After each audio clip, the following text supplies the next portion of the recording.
Hai sahabat jiwa dimanapun berada, kembali lagi bersama Tia di sini dalam acara Bincang Jiwa RSJ Mutiara Sukma.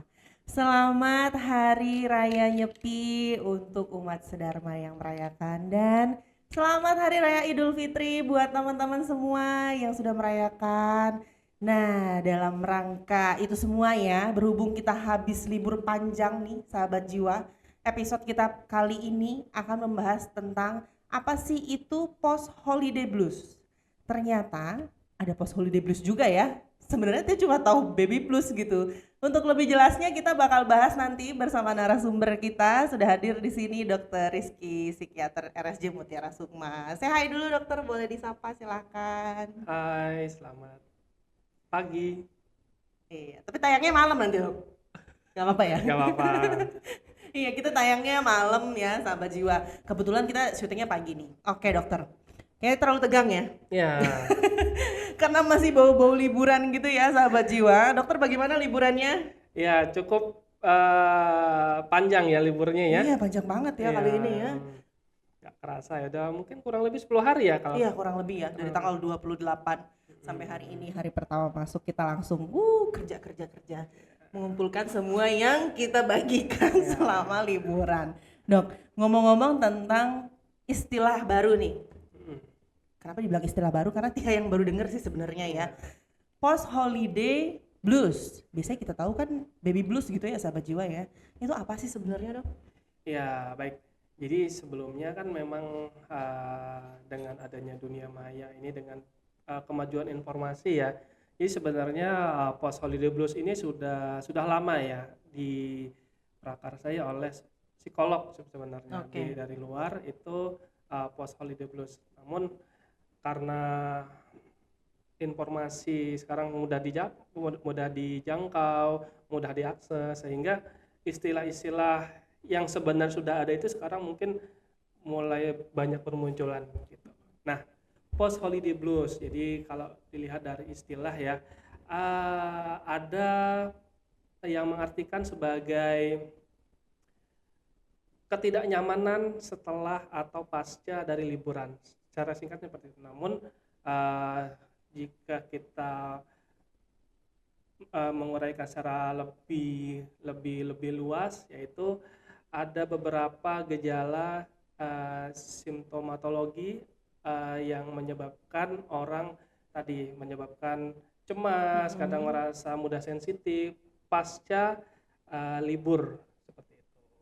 Oke dok, nah jadi kan itu ya, kenapa sih banyak yang relate dok sama hal yang seperti kita dokter jelaskan tadi, banyak yang merasakan apa sih rasanya kayak merasa sepi, terus berat untuk balik ke perantauan kayak gitu. Kayaknya hampir semua yang mudik berat banget dia mau balik, apa sih namanya, arus baliknya tuh berat banget gitu ya, dibanding dengan euforianya saat kita mau mudik gitu. Ya. Banyak yang merasakan gitu. Ya, tentunya persepsi kita itu sebenarnya kan banyak dipengaruhi oleh beberapa faktor ya. Iya.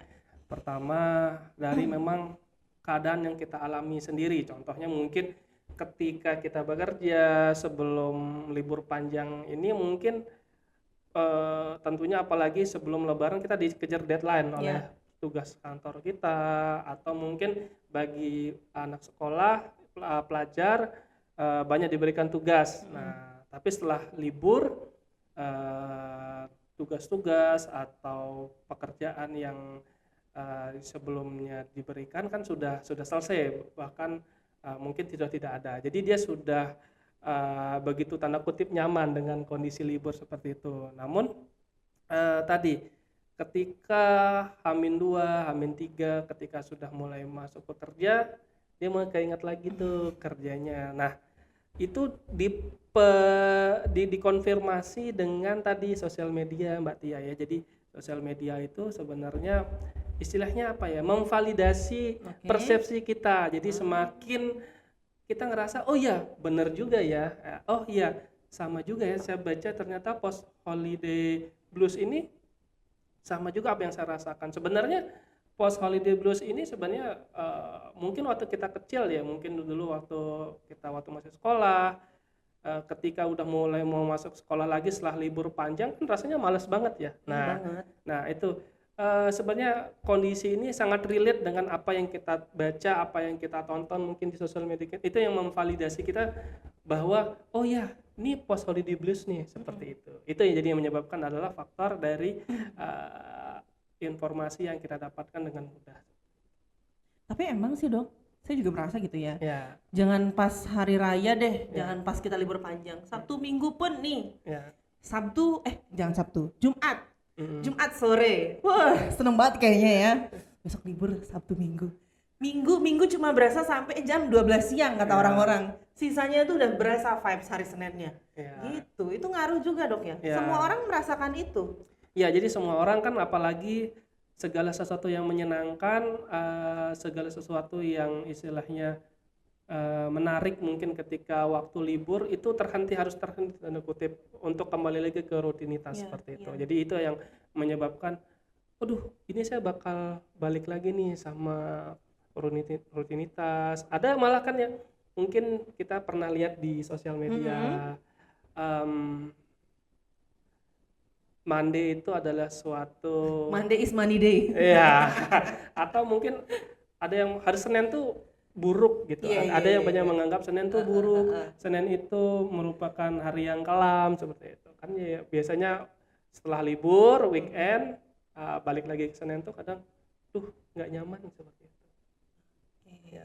Emang ada nggak sih dok artikel atau emang ilmunya nih memang hal seperti ini wajar Ya. dirasakan oleh semua orang?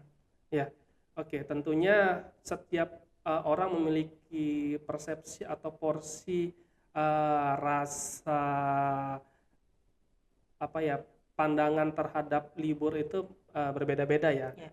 Namun setiap orang istilahnya penyesuaian ya. Jadi kemarin sudah banyak melewati mungkin banyak liburan. Tentunya kan ini 10 hari nih kemarin kita sudah istilahnya off dari pekerjaan kita gitu. Terus kembali lagi kita ke rutinitas itu tentunya ada suatu merasakan hal yang kembali lagi kita akan bergelut dengan pekerjaan, bergelut dengan tugas-tugas kita seperti itu. Jadi kalau bisa dibilang hal ini adalah hal yang masih lumrah dikatakan.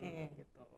Namun ketika perasaan ini berlarut-larut, misalkan lebih dari 2 minggu, adanya penurunan fungsi, baik itu fungsi sosial, fungsi pekerjaan, nah itu mungkin bisa masuk ke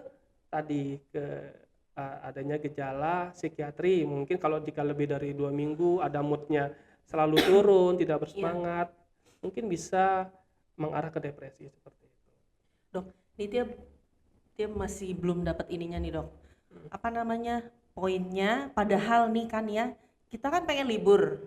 Semua orang yang bekerja, bukan semua orang ya, semua orang pasti pengen namanya istirahat, healing, apalagi ketemu sama sanak saudara gitu ya, merehatkan pikiran. Tapi malah setelah kita balik liburan, apalagi nih kalau misalnya liburannya berenang atau main-main wahana yang aktivitas fisiknya banyak, malah kita jadi capek, lemes, lesu. Hal-hal yang kita inginkan untuk healing itu nggak kita dapetin, padahal kan kita pengen liburan untuk biar merecharge energi kita gitu kan dok ya. Itu kenapa sih sebenarnya dok terjadi hal seperti itu? Iya, jadi banyak faktor ya. Jadi istilahnya mungkin kurang menikmati liburan gitu ya maksudnya. Menikmati, cuma balik-baliknya malah jadi males-malesan gitu. Okay. Masih pengen libur terus. Jadi liburnya kurang panjang gitu ya. Iya, mungkin.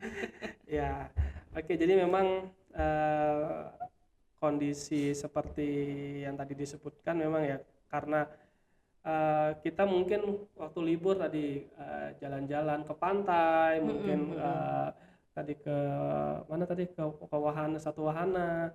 Namun ketika sudah istilahnya saya sudah healing nih, cuma kayaknya kok kurang nendang ya rasanya ya, istilahnya kurang puas ya bisa dikatakan seperti itu ya. Jadi kita kembali lagi, jadi segala satu hal yang menyenangkan itu sebenarnya sangat kita nanti-nantikan ya, sangat kita tunggu-tunggu. Nah, cuma namanya liburan kan namanya liburan itu berarti porsinya harus lebih sedikit daripada kegiatan kita sehari-hari ya. Ya, itu yang jadi yang menyebabkan kita ngerasa duh kurang nih sehari, kurang nih 2 hari. Nah, jadi sebenarnya uh, ada banyak faktor tadi. Mungkin pekerjaan kita itu merupakan sebuah bencana buat kita atau merupakan suatu suatu momok buat kita. Jadi ketika kita mau kembali lagi bekerja itu kayaknya liburan saya kemarin nggak ada apa-apanya deh seperti itu. Ada sesuatu di tempat pekerjaan kita yang bikin kita tidak nyaman untuk kembali. Iya, berarti mungkin itu bisa jadi salah satu faktor ya. Ya. Ya. Oke, mungkin di next episode ya kita boleh. kembali. Kondisi bagaimana yang menjaga sehat mental tempat kerja. Di tempat kerja karena penting banget ya. Iya, kayak dulu pernah sih dok, tapi nanti kita bakal bahas lebih dalam lagi di sana. Nah ngomong-ngomong tentang post holiday blues gitu ya, tanda-tandanya yang paling ngena, yang paling bisa, oh saya nih kena post holiday blues nih, gitu. Ya. Apa tuh dok? Oke, yang pertama dia mudah sensitif. Iya. Ya, kesabarannya itu setipis tisu dibagi 4. Ya, jadi pertama tadi dia mudah sensitif, jadi mudah emosinya mudah terprovokasi ya, terus tadi tidurnya jadi kurang nyenyak malamnya karena dia banyak memikirkan sesuatu sehingga malamnya jadi tidurnya jadi terganggu.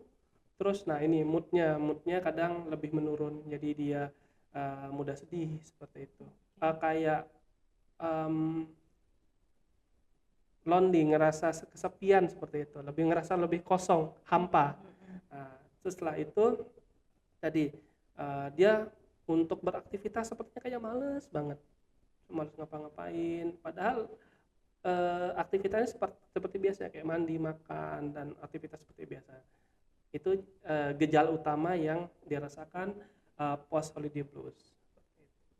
Itu yang paling menonjol. Iya, paling menonjol. Untuk gejala lainnya banyak seperti kecemasan ya. Tiba-tiba kok saya ngerasa nggak tenang ya, kayak berasa berdebar gitu. Coba nggak tahu nih cemasnya tanpa sebab seperti itu. Nah, itu jadi ada beberapa gejala yang menonjol pada post holiday blues seperti itu. Itu berarti termasuk gangguan kesehatan mental juga dok ya? Iya. Nah, sebenarnya post holiday blues ini merupakan sesuatu hal yang lumrah ya. Namun ketika waktunya berlanjut atau ketika gejalanya istilahnya lanjut dari dalam beberapa hari, mungkin lebih dari 2 minggu atau sebulan, dan mengganggu tadi aktivitas dan sosialnya terganggu, itu mungkin bisa mengarah ke gangguan mental yang lebih berat. Bisa dibilang perasaan-perasaan cemas, perasaan sendiri gitu ya, sedih, itu gejala-gejala awal loh. Iya, gejala-gejala awal. Jadi jika keluhan-keluhan itu hilang dengan sendirinya, mungkin dalam beberapa 3 hari, 4 hari, jadi tergantung persepsi masing-masing. Jika itu keluhan sudah kembali lagi, maksudnya sudah rasa sedih, rasa sensitif tadi, moodnya kadang swingnya balik lagi ya, itu hal yang masih lumrah karena itu merupakan suatu penyesuaian dalam tubuh kita. Tapi jika gejala-gejala tadi muncul atau semakin memberat, bahkan semakin memanjang waktunya lebih dari 2 minggu, itu bisa mengarah ke gangguan mental yang perlu ditreatment. Oke.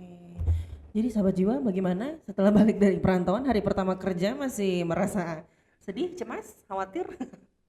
Iya, jika merasakan hal-hal seperti yang dibilang dokter Rizky tadi, boleh teman-teman, boleh di screening dulu dirinya, divalidasi, benar nggak ya?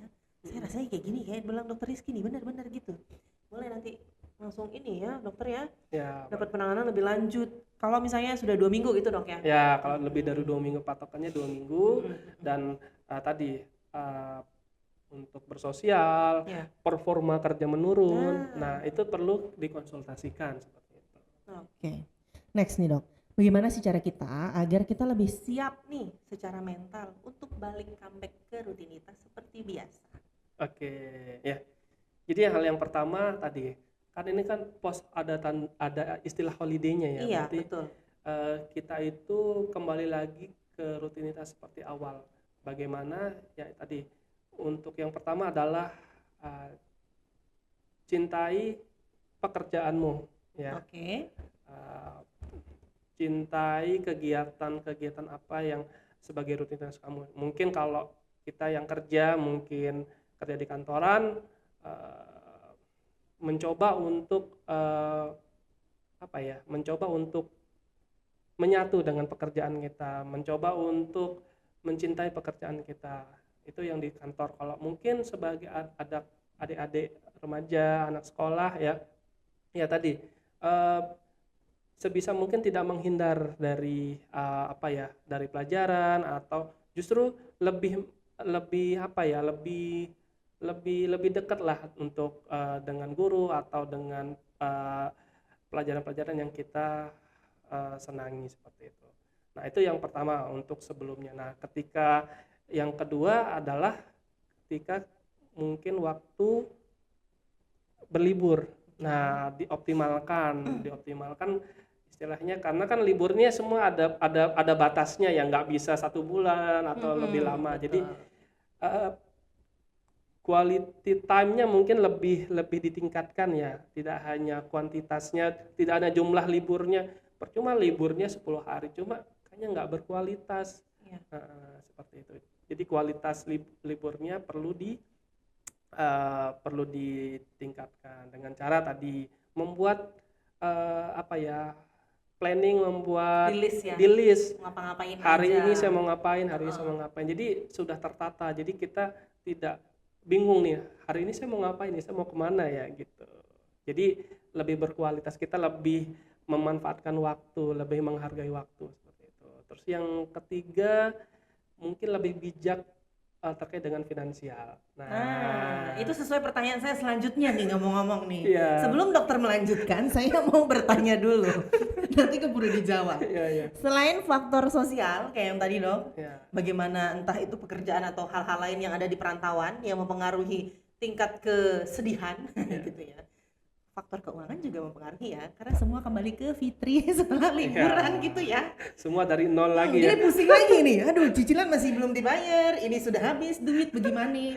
Ngaruh juga dok ya? Ya, itu tadi bijak dalam pengeluaran ya, khususnya ya mungkin apalagi nih liburnya panjang. Betul. Tadi libur lebaran, libur nyepi ya, itu kan double ya, jadi terus liburnya udah 10 hari ya, jadi kita ketika berlibur bijak dalam dalam pengeluaran kita. Apalagi kan sekarang kalau nggak salah rupiah lagi semakin merosot ya, 17.000 sekarang angkanya. Jadi selain itu juga, jadi memang finansial ini sangat berpengaruh ya. Jadi jangan sampai kita liburan, cuma setelah liburan kita bingung mau makan apa, atau mungkin untuk sekedar untuk menyambung hidup jadi sulit gitu, dan kita sama jadi orang yang kebablasan, seperti itu. Iya, direm-rem ya ibu-ibu.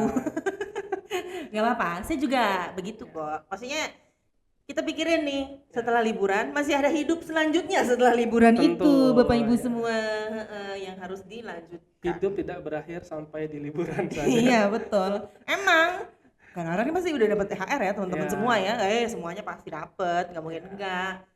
Jadi sultan gitu ya ceritanya ya, sultan pulang 10 hari. Betul, apalagi pulang, nggak mungkin kita nggak bagi-bagi THR kan, bener kan ya, bagi haul buat anak-anak bocil gitu.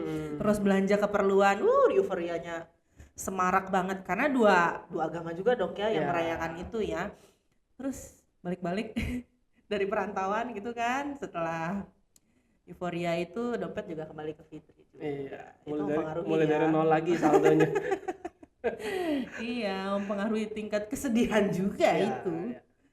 Oke dok, dokter pernah juga nggak sih merasakan hal gitu? Apalagi dokter nih kan merantau ya dulu kuliahnya ya. Ya tentunya. Gimana tuh? Boleh diceritain nggak dok? Penuh dengan struggle ya. Jadi memang semua orang sepertinya, tidak hanya saya, namun semua orang juga pernah mungkin di fase seperti tadi.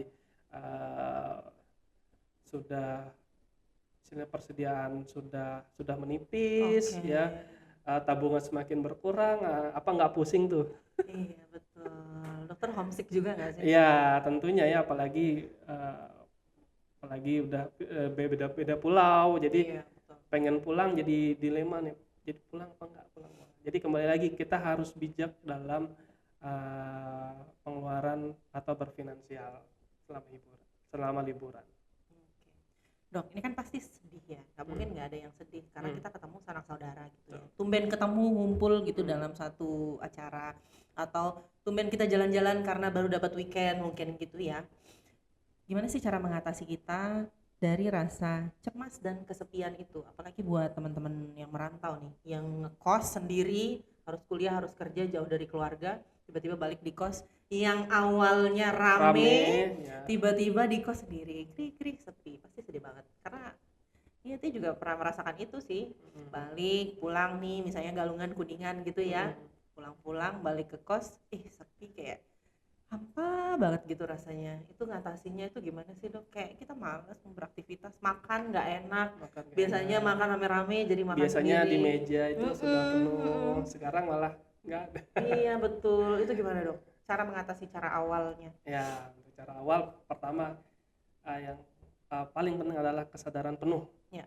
Kesadaran penuh maksudnya itu kita memahami diri kita itu sudah kembali lagi ke rutinitas awal, sudah kita kembali lagi ke aktivitas sehari-hari ya, bahwa kita harus sadar bahwa hal-hal yang kita sudah kerjakan tadi sudah dapat libur itu hanya temporari, hanya bersifat sementara, bahwa yang sesungguhnya yang kita harus kerjakan tadi kita kembali lagi ke rutinitas, yang di perantauan kembali lagi sendiri, yang jadi pelajar kembali lagi untuk kembali lagi ke sekolah, yang pekerja kembali lagi ke kantor masing-masing seperti itu. Jadi kita perlu dengan kesadaran bahwa ada kehidupan yang sesungguhnya setelah kita holiday.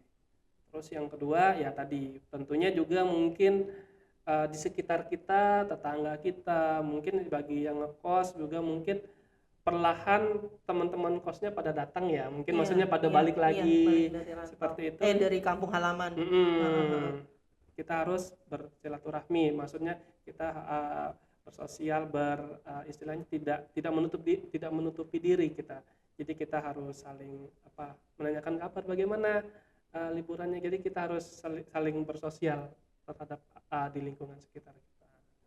Seperti itu. Jadi lebih produktif lagi. Ya, kita harus sadar bahwa nih kita balik lagi nih ke rutinitas awal, ke kegiatan sehari-hari kita yang rutinitas kita lakukan sebelum kita liburan. Dan harus ada mimpi yang dikejar dan diwujudkan. Iya. Lala. Dok, emang sejauh mana sih ngomong-ngomong tentang medsos ya, karena banyak banget ya medsos tuh captionnya atau postingannya tuh memvalidasi perasaan kita. Life after lebaran. Habis tuh kayak rasa kesepian saat pulang dari kampung halaman. Lalu nih, bukan ngomong-ngomong lebaran aja, rasanya Monday is money day, Monday is hectic day. Biasanya postingan itu sering muncul di hari Minggu sore. Ya. Iya. Itu sejauh mana sih medsos mempengaruhi hal itu, Dok? Ya mungkin tadi pada konsep yang sebelumnya ya. Jadi informasi itu istilahnya kita mematchingkan nih apa yang kita baca, apa yang kita lihat. Kayaknya ini mirip nih. Iya. Ini mirip. Jadi sebegitu besarnya dampak dari media sosial atau istilahnya gawai yang kita pegang. Jadi konten-konten apa yang kita baca, konten-konten apa yang kita lihat itu sangat berdampak besar, khususnya nih kalangan remaja, kalangan ya dewasa muda seperti itu. Jadi memang dengan mudah memvalidasi diri dengan apa yang kita baca. Jadi itu yang perlu kita juga mungkin tadi yang perlu kita saring, yang perlu kita bijak dalam merespon konten, apalagi channel atau apa yang terkait dengan isi-isi dari konten-konten dari media sosial seperti itu. Jadi memang sangat berpengaruh ya, cocokologi ya mungkin ya. Saya yang ini nih, saya yang ini. Terus sebenarnya dari 5 kriteria cuma 2 tapi kayaknya semua deh. Akhirnya dia menyimpulkan dirinya bahwa itulah dia seperti itu. Oke dokter. Nah nih, terakhir. Oke. Kan kita bahas tentang bincang jiwa gitu. Post holiday blues. Mungkin banyak yang baru tahu istilah ini, Dok. Ini juga merupakan gangguan jiwa jadinya orang yang mengarah ke post holiday blues ini ujungnya. Iya, jadi setiap orang yang mengalami post holiday blues itu kemungkinan ada dua. Oke. Yang satu, gejala post holiday blues ini hilang dengan sendirinya, Iya. atau dia full recovery. Yang kedua, gejala ini bisa menetap. Nah, sebenarnya kalau yang tadi dalam beberapa hari, gejala seperti tadi yang saya sudah sebutkan, seperti ngerasa sedih, ngerasa sensitif, moodnya kadang moodnya swing, terus tidak bersemangat. Nah, apabila keluhan-keluhan ini sudah berkurang, sudah hilang dalam beberapa hari, kembali lagi semangat dalam aktivitas, tidak menjadi masalah. Namun yang menjadi masalah adalah gejala-gejala yang tadi saya sebutkan tadi menetap dan mengganggu fungsinya di lingkungan dan sosial. Contohnya apa, Dok? Nah, contohnya dia semakin menutup diri. Oke.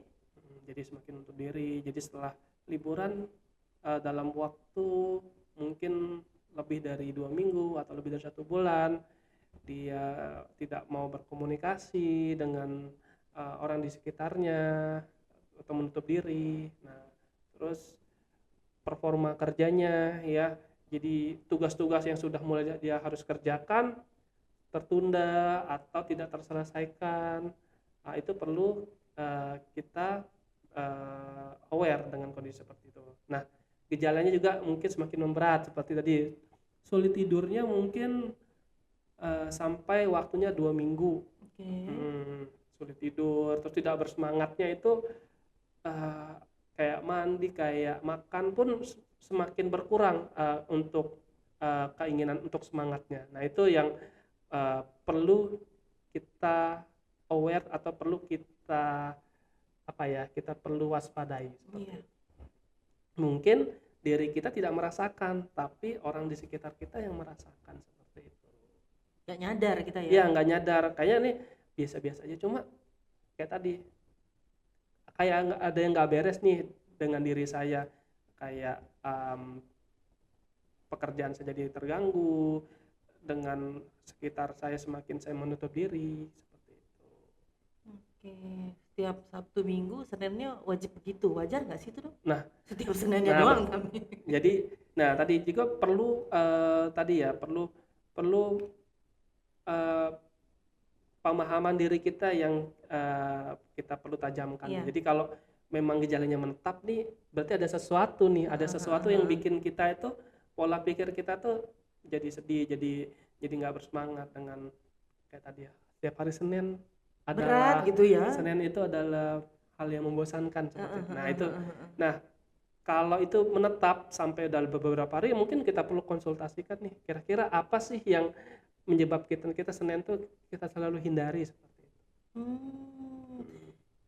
Kena juga itu sih ya, Dok ya? Iya, kalau kita normal kan wajar ya, mungkin ada sesuatu hal yang mungkin kita tidak sukai, tidak kita nggak enak lah gitu. Iya. Tapi kalau itu berlarut-larut sampai mengganggu fungsinya sebagai manusia atau sebagai perannya di keluarga ataupun di lingkungannya itu terganggu, maka perlu kita mungkin sharing di sini, mungkin tidak hanya di rumah sakit jiwa ya, mungkin di vaskes seperti puskesmas, klinik, mungkin perlu dikonsultasikan. Iya, tapi memang benar, Dok. Tia pernah dalam satu waktu gitu ya, curcol dikit, Dok. Nah, kayak Sabtu Minggu seneng banget gitu, tiba-tiba setiap Senin berulang di setiap minggunya. Tapi itu ternyata emang ada ini ya, trouble. Ada yang salah nih saya sama tempat kerja saya, sama lingkungan saya gitu. Jadi berat mau balik ke sana lagi tuh berat gitu bawaannya. Itu ngaruh ya, Dok ya? Ya, ngaruh. Itu terkait dengan pola pikir, terkait dengan mindset kita. Jadi treatment itu tidak semata-mata dengan pemberian obat minum, tapi pemahaman dengan mindset, pola pikir itu merupakan salah satu terapi yang diberikan, salah satunya di rumah sakit jiwa ini. Jadi pengobatan em, tidak muluk-muluk tentang pengobatan obat minum, tapi kayak tadi merubah cara pola pikir, merubah pandangan, seperti itu juga tetap kita berikan biasanya pada pasien. Iya, ngomong-ngomong tentang kesendirian gitu ya, menutup diri, merasa sendiri. Nah, kita di RSJ Mutiara Sukma juga mendapatkan apa sih? Bukan mendapatkan ya, memberikan Ya, layanan ini dok ya, konsultasi ya. konsultasi, nah itu. Jadi kita ada psikometri namanya sahabat jiwa, ada teman-teman psikolog di sana yang memberikan layanan psikometri. Di situ bisa konsultasi oleh psikolognya langsung. Bapak Ibu, teman-teman sahabat jiwa semua nanti boleh mampir, boleh datang coba tanya-tanya dulu lewat sosmed kita gitu. Ya, sosmed. Tanya-tanya seputar layanan juga bisa, atau Bapak Ibu bisa langsung download dokter ya aplikasi Mutiara Sukma. Di situ banyak banget fitur-fiturnya, salah satunya itu lapor budir. Ngomong-ngomong tentang lapor budir, awalnya mengurung diri sampai akhirnya ingin punya pikiran untuk mengakhiri hidup mungkin ya, karena terlalu berlarut-larut, nggak ada dapat penanganan, nggak ada teman curhat gitu. Mungkin layanan itu mungkin bisa membantu sahabat jiwa semua. Boleh di-download aplikasinya di Play Store, nama aplikasinya Mutiara Sukma. Nanti boleh dikepoin, dilihat fitur-fitur di dalamnya. Salah satu fiturnya ada lapor budir, layanan pencegahan orientasi bunuh diri.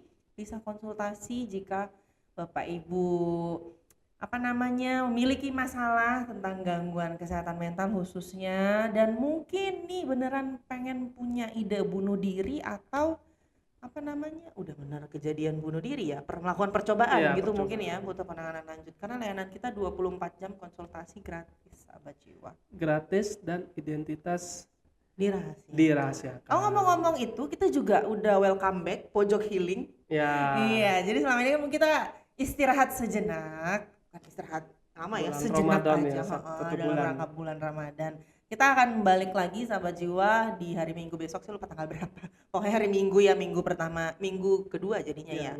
Iya, hari Minggu ini kita sudah buka seperti biasa layanan pojok healing di Jalan Udayana Car Free Day di depan Hotel Grand Madani. Nanti bakal ketemu sama Tia, Dokter Rizky, teman-teman yang lain gitu. Dokter ada mau berbagi pengalaman, mungkin punya teman yang seperti kita bahas pada episode kali ini tentang post holiday blues? Ya. Mungkin ya kemarin terkait dengan tema yang sebelumnya ya, dan dengan tanya kapan itu ya. Oh iya betul. Ya, jadi memang tadi, jadi setelah liburan nih, mungkin waktu selama liburan atau mungkin ketika sudah bertemu keluarga kemarin, ada beberapa sempat celotehan dari keluarga, mungkin secara sengaja tidak sengaja mungkin menyentuh atau kena banget nih saya nih apa yang ditanyakan. Nah itu jadi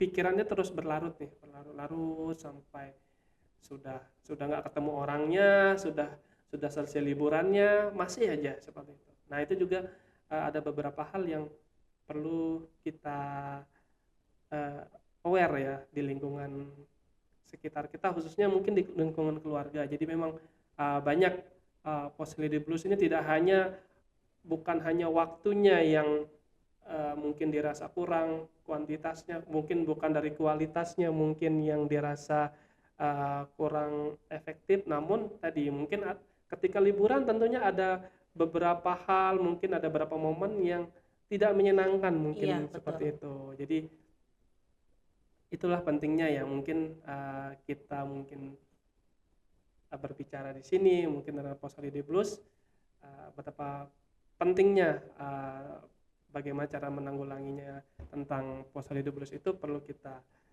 treat sedini mungkin, semakin cepat semakin baik. Iya, jadi mulai setelah menonton Bincang Jiwa episode kali ini, sahabat jiwa boleh deh, ini saya relate nggak ya sama yang diceritakan sama Dokter Rizky, bagaimana tanda-tandanya, saya kayaknya begini ya begitu. Jadi jangan malu-malu sahabat jiwa buat coba cerita, coba ungkapkan isi hatinya, karena kita juga butuh teman cerita ya. Dan teman ceritanya juga harus yang bener, biar nggak ember, nanti malah jadi bumerang buat kita. Ya, apalagi sampai diunggah di sosmed. Betul, sindir-sindir gitu biasanya. Nah, jadi sahabat jiwa untuk ini selanjutnya boleh deh nanti coba mampir ke RSJ, coba layanan psikometri kita. Nanti ketemu sama teman-teman psikolog yang ada di RSJ Mutiara Sukma, bisa curhat-curhat. Nanti juga bakal dibantu ya mencarikan solusi segala Ya. macam karena sudah dengan profesionalnya seperti itu. Oke, Dokter Rizky sudah menyiapkan pantun Iya nih. pada podcast kali ini, sudah nggak sabar kayaknya dari tadi mau baca. Silakan dong. Ya. Saya sambil nyari quote saya dulu. Ya. Oke. Saya punya pantun nih. Oke. Tolong dibantu cakepnya. Boleh masuk Mbak Wanti dan Diar biar lebih rame bilang cakep. Silakan dong. Minum pop ice pakai es. Cakep. Esnya dikit. Cakep. No post holiday blues. Cakep. Yes, new spirit. Iya, new spirit. New life lagi ya. Ya. Setelah kita liburan, kan tujuan utamanya liburan tuh apa sih? Buat kita merecharge, buat kita ngecas nih semua hal-hal yang hilang Ya. gitu ya, energi-energi yang terbuang. Jadi kita Memecah rutinitas. betul. Jadi kita coba liburan, istirahat, healing segala macam. Tujuannya buat kita jadi lebih baik lagi dan lebih produktif lagi, Ya. Dok ya. Oke, saya juga nggak mau kalah BTW. Saya sudah menyiapkan quotes yang saya nyontek. Jadi sahabat jiwa, ini ngomong-ngomong tentang hashtag yang lagi viral ya. Life after lebaran kali ini terasa banget ya. Selamat kembali ke perantauan untuk memperjuangkan mimpi dan harapan kalian. Cakep Semangat juga ya. berjuang. Semangat berjuang untuk mimpi-mimpi yang akan kita wujudkan dan kita kejar seperti itu. Kayaknya bermakna banget ya podcast kali ini. Ya, relate. Jadi berkesinambungan dengan tema yang sebelumnya. Betul, jangan tanya kapan. Mungkin nanti sahabat jiwa kalau misalnya ada yang mau dibahas nih untuk bincang jiwa berikutnya, ada masukan, boleh di komen di Ya, di komen. di kanal YouTube kita, Instagram atau sosmed kita semua. Kak, pengen bahas ini dong, bahas itu. Boleh banget sahabat jiwa. Kita terbuka banget. Ya, jadi tunggu apa lagi? Silakan nanti kalau sudah tayang boleh di subscribe, like dan komen. Seperti itu. Mungkin itu aja dokter ya Baik. yang Ya. kita bisa bahas pada kali ini. Semoga bermanfaat untuk kita semua. Semangat untuk beraktivitas kembali dengan new spirit katanya Dokter Rizky ya. Oke, akhir kata Tia di sini pamit undur diri. Silakan Dok, pamitan dulu Dok. Ya, baik. Terima kasih untuk Sobat Bincang Jiwa ya. Semoga apa yang kita diskusikan, Ya. apa yang kita bicarakan kali ini bermanfaat untuk semuanya.